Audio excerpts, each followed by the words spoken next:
The SANDF says a board of inquiry has been convened to investigate the circumstances surrounding the crash of the C-47 Dakota aircraft in the Drakensberg mountains yesterday. And Cosatu's slow drive protest against the e-tolling system runs behind schedule. I'm Richard Brooks.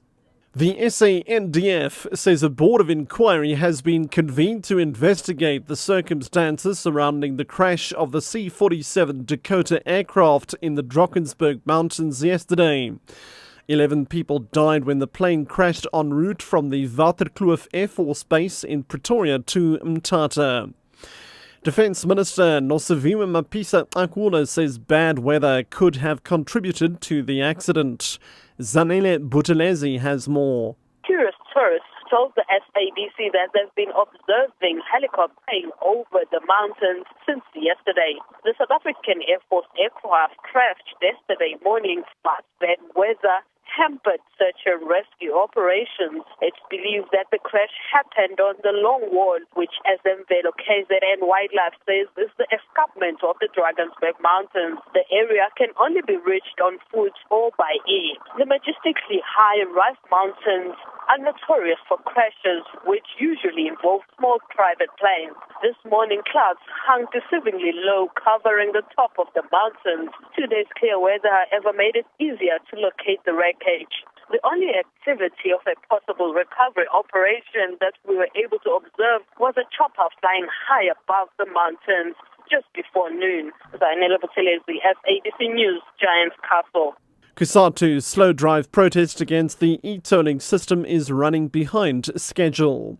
Protesting motorists are now on the N1 South, slowly heading towards the Drakensberg interchange. The freeway is congested with traffic as the peak hour has already started. Edwin Ntsidi has more. The N1 South is heavily congested all the way from the Waterkloof interchange. This as demonstrators are driving at 10 kilometers per hour in protest against the e-tolling system. The convoy is now a few kilometers away from the Waterkloof interchange. The drive slow protest was expected to end at 2 o'clock this afternoon. Cosatu leaders say they are trying to negotiate with police to have their time on the highway extended. Edwin Ntsidi, SABC News, on the N1 in Johannesburg. Business confidence has remained gloomy for the month of November 2012. The latest Business Confidence Index from the South African Chamber of Commerce and Industry shows that the BCI declined from 92 points in October to 91.7 in November.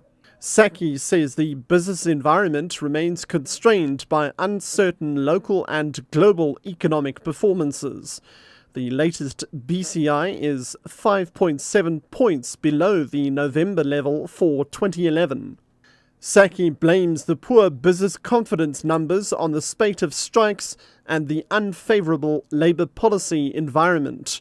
CEO of Saki, Naren Rao.